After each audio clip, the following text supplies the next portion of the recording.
capaz de sentarme en una silla en ese nivel de soledad y me sentiría realmente.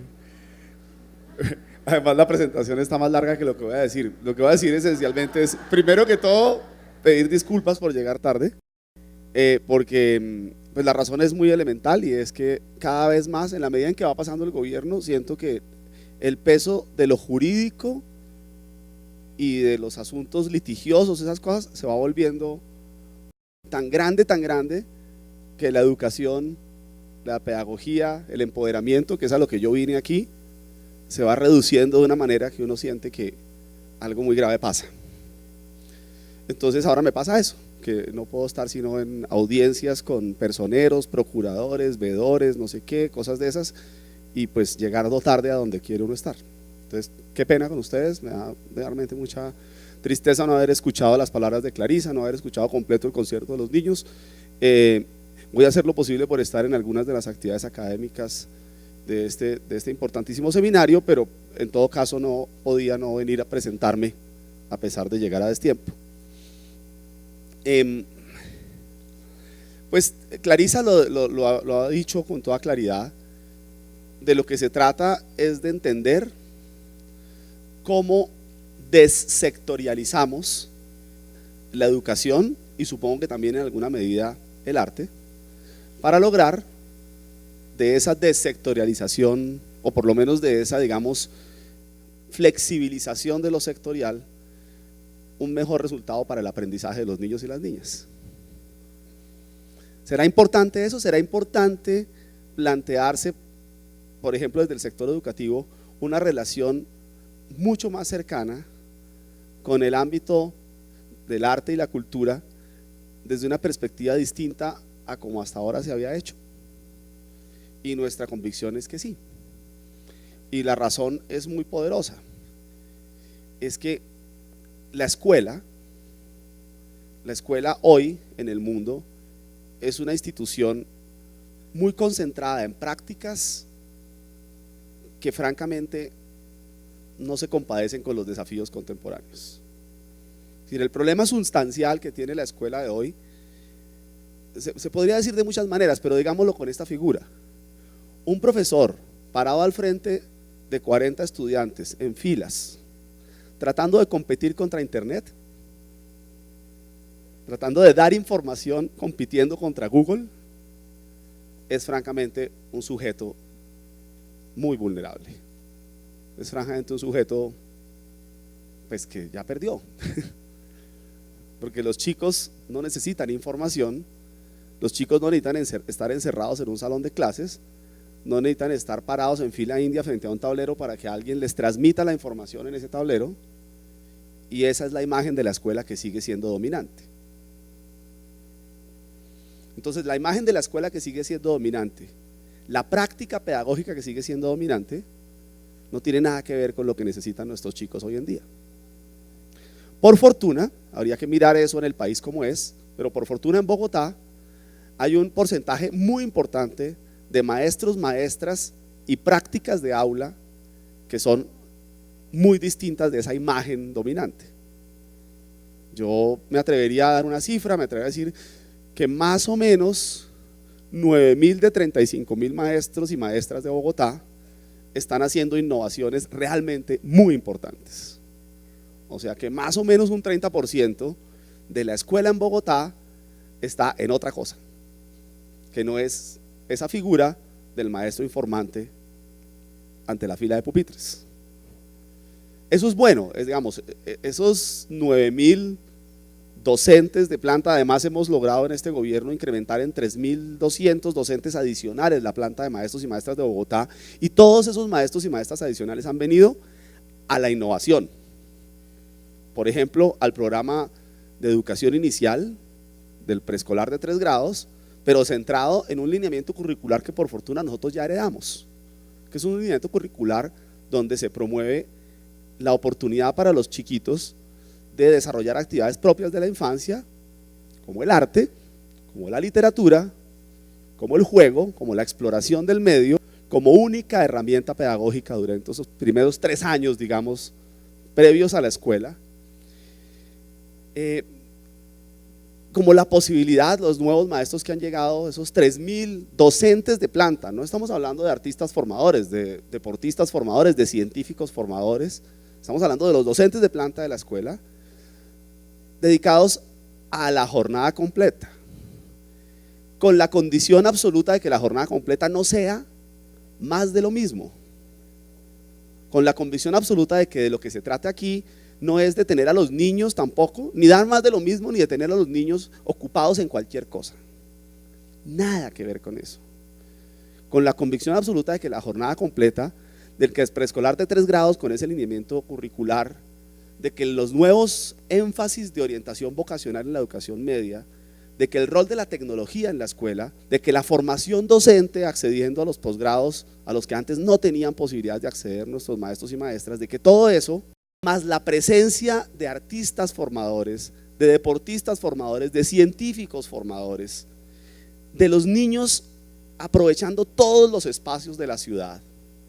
Y esperemos que algún día de la escuela abierta, para que la ciudad vea a las escuelas como el escenario fundamental de la vida comunitaria, de que todo eso, la convicción de que todo eso, y pensemos en la imagen de la jornada completa, pensamos en la imagen de un poco más de tiempo en la escuela, los niños, y de unas personas que llegan a llenar ese tiempo, pongámoslo de esa manera, de que todo eso tiene que ser la oportunidad de una transformación curricular y de la práctica pedagógica que se ponga a tono con lo que son hoy las posibilidades de aprendizaje de un ser humano en el momento de la historia en que nos encontramos. Ese es el tema. Entonces, ¿cómo se hace eso? ¿Cuáles son las claves pedagógicas para que eso suceda? ¿Cómo se hace esa reforma curricular? ¿Cómo se interactúa entre el artista que está vinculado al sector cultural y el sector educativo? ¿Cómo los niños forman parte de eso y toman provecho de eso? Entonces yo les voy a decir 2 palabras solamente sobre eso. La primera, desde siempre, y esto pues es una reflexión que viene desde tiempos antiguos, pero en los tiempos de la pedagogía moderna, desde Dewey y Piaget, hay una sola cosa que está claritica, nítida, indiscutible: los seres humanos solamente aprendemos lo que nos interesa y nada más. Y eso que se predicó en algún momento para la educación para adultos y que se ha predicado del desarrollo infantil, cada vez más y más hoy es absoluto. Solamente aprendemos lo que nos interesa. Ahora, lo que nos interesa puede ser lo que nos gusta o lo que nos duele, lo que nos preocupa o lo que nos compromete. Puede ser algo que tiene que ver con nuestra vida cotidiana y debería en gran medida ser algo que tiene que ver con nuestra vida cotidiana y fundamentalmente con nuestro proyecto de vida y nuestro deseo, pero también tiene que ver con nuestras inquietudes intelectuales y nuestras inquietudes espirituales y nuestras dimensiones, digamos, trascendentes como seres humanos. ¿Cuáles son esos intereses que puede tener un niño o una niña de 3 años o de 8 años o de 15 años a los que debería adaptarse todo educador? Llámese artista formador o llámese profesor de planta del distrito de Bogotá, o llámese, ojalá, interacción de todos ellos con instituciones, familias, sociedad, medios de comunicación, que es, digamos, un estadio todavía más elevado de esto. ¿Cuáles son esos intereses? Pues francamente yo creo que tiene que ver con 2 elementos. Primero, con que se lo preguntemos a los niños, con que dialoguemos con ellos y respetemos su decisión y su proceso de elegir lo que pasa, que obviamente no es una elección caprichosa ni puede suceder sin acompañamiento pedagógico, pero tiene que ver con otra cosa que es más conceptual y teórica. Tenemos que ser capaces de identificar cuáles son las dimensiones del desarrollo humano que consideramos relevantes para la sociedad colombiana, para la sociedad bogotana del día de hoy. ¿Cuáles son esas dimensiones? Y cómo esas dimensiones constituyen un currículo. Y cómo ese currículo no es un currículo de contenidos preestablecidos, sino que dialoga con el niño y su realidad y sus intereses, y el pedagogo, en vez de informar, acompaña al niño en ese proceso de aprendizaje. Bueno, entonces el currículo. Lo más importante es que se entienda que debe ser integral y apostarle a la formación integral, pero también debe ser sintético. Nada más opuesto a la idea de la formación integral que una dispersión de 18 cátedras, materias y demás, que nadie es capaz de decir para dónde van. Entonces, ¿qué realmente queremos que logre cada chico, cada chica en cada momento de los ciclos de su desarrollo? Y eso sí que no es de elegir del niño, eso lo tenemos que decidir como sociedad. Pero no son contenidos específicos al minuto, son unos logros, unos objetivos por ciclo y por área que tenemos que precisar. Y nosotros, digamos, hemos simplificado la idea de las múltiples educaciones en una sobresimplificación, y hay unas cosas cognitivas que hemos llamado del saber. Evidentemente necesitamos que nuestros niños y niñas y nuestros jóvenes manejen su lengua, o sea, sepan no solamente leer y escribir, sino escuchar y hablar.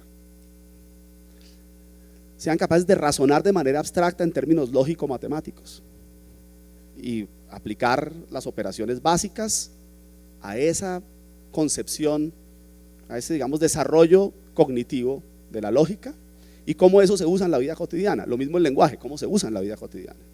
La diferencia entre pruebas saber, que cada vez quieren ir hacia allá, y PISA, es que PISA no pregunta si sabes, sino cómo lo usas, digamos. Lenguaje, matemática, ciencia, tanto ciencia natural como ciencia social, entendida como la capacidad de hacer preguntas, y cada vez mejores y más relevantes preguntas, y saber separar la paja del trigo en la información para responder esas preguntas con base en evidencia. Y no basta con la lengua propia, también tener acceso a una segunda lengua. Eso, digamos, serían como las 5 áreas del currículo que podríamos llamar cognitivas o del saber. Pero el otro pedazo del currículo, que lo hemos llamado del ser, y eso es una palabra inapropiada, pero digamos ayuda para efectos de fijar la atención, es tan importantes como esas 5 son por lo menos otras 3. La dimensión ética del ser humano, ¿qué consideramos bueno? ¿Qué consideramos valioso? ¿Qué consideramos virtuoso en nuestra condición de seres humanos? Y en particular, ¿cómo podemos entendernos con otros en esa virtud? ¿Cómo podemos ser parte de un colectivo? ¿Cómo podemos ser ciudadanas y ciudadanos? Esa dimensión ética pues es concreta. El concepto de ciudadanía es un concepto muy complejo, pero digamos que uno podría llegar a unos contenidos específicos de logro que básicamente son la identidad. ¿Quién soy yo? ¿A qué pertenezco? Y aquello a lo cual pertenezco, ¿en qué medida lo defino por lo que he heredado? ¿Y en qué medida lo defino por lo que he elegido? Y al construir esa identidad, ¿qué tan capaz soy de darme cuenta de que cada uno de nosotros tenemos una identidad diferente? Y que de esa singularidad de cada quien deriva nada menos que la condición del ser humano y su dignidad. ¿Qué conciencia tengo entonces de la dignidad humana y de la diversidad? ¿Qué conciencia tengo entonces de los derechos del ser humano? No como el techo, sino como el piso mínimo para poder construirse como sujeto. Y entonces, ¿cómo exijo mis derechos? Pero también cómo respeto los derechos del otro. ¿Y qué tan consciente soy de que solamente si actúo con otros puedo construir esa identidad, puedo valorar mis derechos y respetar los del otro? ¿Cómo participo? ¿Cómo participo en el sentido de ser capaz de trabajar en equipo entre 2, 3, 4, 5, ¿sí? Colectivamente, como lo veíamos aquí con nuestros chicos? Y también cómo participo en el escenario de la escuela, de la comunidad, de la nación, de la humanidad. Cómo me convierto en sujeto político de mi comunidad, de mi país y de este planeta. Cómo comprendo que todo eso se basa en un sentido profundo de la vida, pero no solamente de la vida del otro, a quien no agredo, contra quien no ejerzo violencia, sino también de mí mismo, de mi propio cuerpo, de mi sexualidad, de mi salud. Cómo respeto la vida de otros seres de la naturaleza, además de los seres humanos. Entonces hay una dimensión, o sea, está la matemática, está el lenguaje, está la otra lengua, está la ciencia natural, la ciencia social, pero está esa ética, esa ciudadanía que es fundamental al proceso formativo de un ser humano que va a la escuela. Está el bienestar físico y emocional, que tiene que ver con la nutrición, que tiene que ver con la práctica del deporte. Bueno, y está el mundo el mundo de la estética, digámoslo así. Yo pues aquí ya no me meto en el terreno de ustedes son los especialistas, pero esencialmente si yo no soy capaz de percibir, de crear, de sentir, ¿sí?, de ir más allá de lo utilitario y producir con mi cerebro, con mis manos, con mi espíritu, algo que yo pueda valorar como bello, pues entonces, y si no soy capaz de vivirlo y sentirlo y apreciarlo con otros, en otros, pues definitivamente soy un ser incompleto. Entonces, si uno dice, para que lo entienda simplemente el público, dice uno, bueno, el arte, el deporte, la ciudadanía, el inglés, el español, la matemática, la ciencia, y eso como un paquete, pues uno está hablando de un currículo, y eso está muy embolatado hoy en la escuela. Muy embolatado porque nadie lo concibe integral, porque nadie es capaz de entender su carácter sistémico. Es decir, si acierto en 7 pero fallo en 1, pues que ingenieros que no son capaces ni siquiera de sentir alegría, o grandes economistas que escriben tesis sobre la ética empresarial y luego hacen lo que hicieron los contratistas de la 26 y de la autopista de Bogotá-Girardot. Entonces, si no concebimos como sistémico e integral ese currículo, no tenemos currículo. Pero si además llevamos 30 años diciendo que hay que tener solamente 4 o 5 horas de clase al día, y que el problema es de cobertura solamente, y que pues si hay que sacrificar algo, pues sacrificamos los profesores de arte y los profesores de educación física en la primaria, porque para eso no alcanza, y desaparecieron de la planta docente.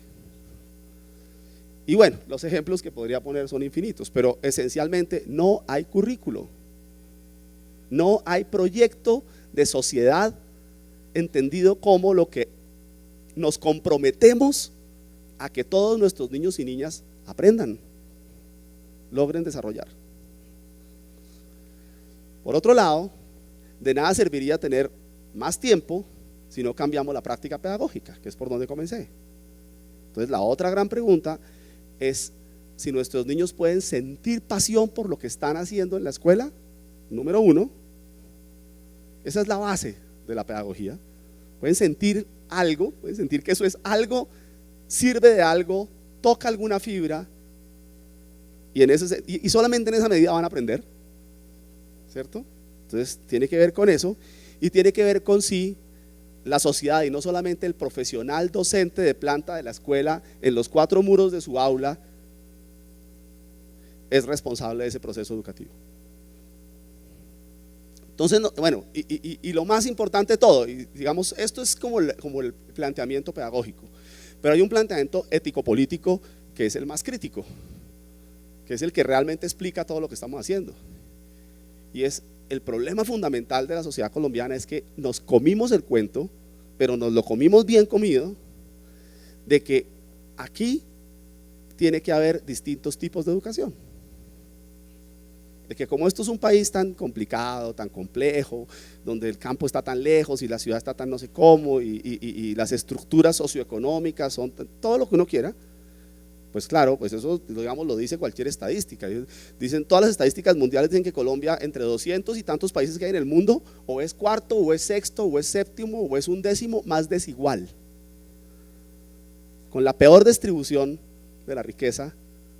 Y entonces en América Latina solamente Haití nos supera, y en el mundo Namibia, Angola, Comoros en distribución de la riqueza, ¿sí? Entonces con esa desigualdad tan brutal, pues apenas natural que todos pensemos que por supuesto aquí tiene que haber, como hay 3 tipos de educación, ¿cierto? Una educación de excelencia, que no tiene ningún problema ni con PISA ni con nada, para los que pueden pagar o podemos pagar, que es el caso de mis hijos, pues 20 millones o 30 millones de pesos al año por la educación de los chinos. Una educación para las masas que sí, mejora, realmente ha mejorado. Bogotá, por ejemplo, ha mejorado mucho. En los últimos 20 años ha habido un mejoramiento significativo, pero comparado con la educación de las élites, comparado con la educación de los países que se han tomado en serio el reto de educar en la excelencia a toda su población, es otra cosa. Es otra educación, una educación para las masas, regular, digamos. Y hay una tercera educación, que es la peor de todas: ninguna. Ninguna sigue siendo la opción para la gran mayoría de los bachilleres después de que sacan su cartoncito. Ninguna sigue siendo lo que pasa con la mitad de los niños menores de 5 años en sus oportunidades de acceso a la educación inicial. Ese es el punto más grueso.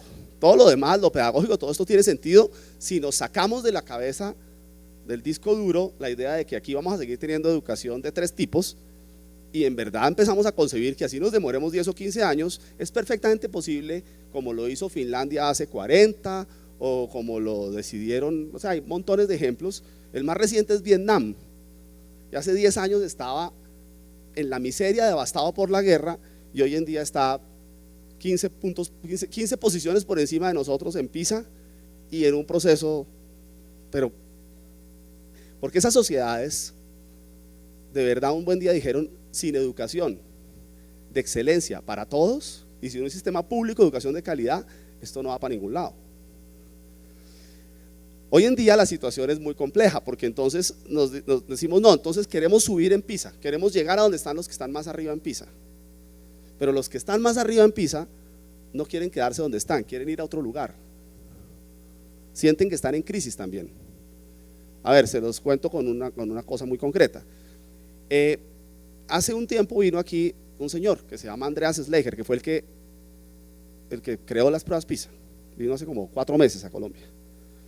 Y pues como estábamos en pleno furor de la discusión sobre por qué nos había ido mal en PISA, pues habíamos quedado de 63 de 65, pero hay otros 150 que no participaron. Realmente no somos el peor país del mundo en educación, somos uno mediocre, ¿sí?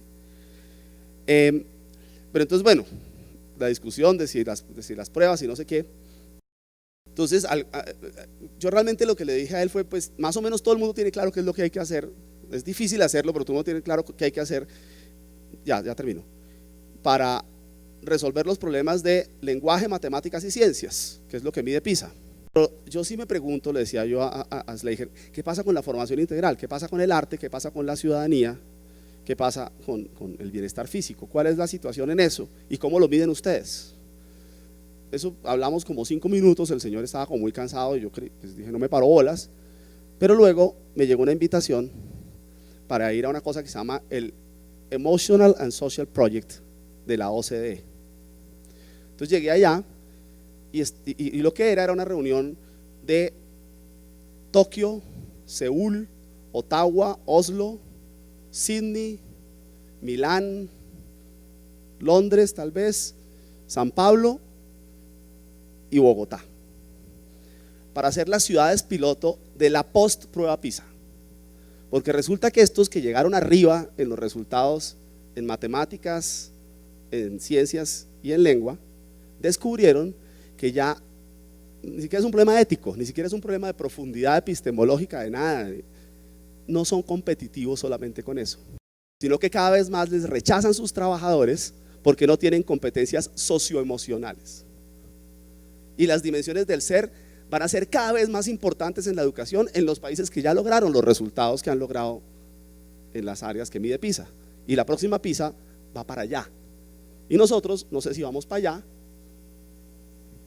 o nos quedamos donde estamos. Digamos, tenemos 3 posibilidades: nos quedamos donde estamos, es una; evolucionamos hacia matemáticas, lenguaje y ciencias, o somos capaces de evolucionar hacia una cosa integral que por supuesto no renuncia a la ciencia, a la matemática, al lenguaje, pero construye en los terrenos del ser.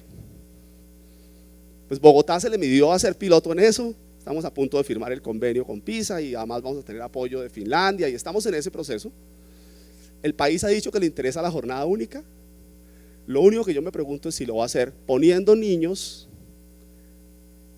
de los sectores populares a interpretar música y a hacer deporte sin ningún complejo, como estos niños que estaban aquí, Clarisa. Felicitaciones. Porque lo hacen idéntico de bello a cualquier niño de cualquier lugar del mundo que tenga un maestro comprometido, que logre compromiso, que logre motivación en estos chicos y que les diga: ustedes pueden hacer una cosa excelente. Y ese es el único camino para este país. Si no, no va a haber ninguna democracia, ningún bienestar y no va a haber ninguna paz. La paz yo la he visto en estos 3 años, la he visto muchas veces. Cuando he visto mezclados niños de todos los sectores socioeconómicos de esta ciudad haciendo juntos lo mismo con excelencia, esa es la paz. Lo he visto, digamos, lo hemos atisbado. Hay 155,000 niños en este tipo de actividades como las que hacen los clanes, 155,000, pero hay 900,000 en la matrícula pública y todavía no están cubiertos todos los grados, todos los ciclos, todos los colegios. Estamos comenzando la implementación de esta propuesta que nosotros llamamos currículo para la excelencia académica y la formación integral. Estamos comenzando. Ojalá podamos continuar y ojalá quienes vengan sean capaces de ir más allá de la polarización política y ver que este es el camino que hay que seguir. Así se cuelguen las medallas otros. A mí realmente me tiene sin cuidado que nos den reconocimiento, crédito. Yo ya además no quiero volver a ser funcionario público nunca, jamás. Eso se los garantizo. Pero sí aspiraría a que esto que hemos hecho no sea pisoteado por la politiquería y se pueda sacar adelante como el camino para la paz en este país.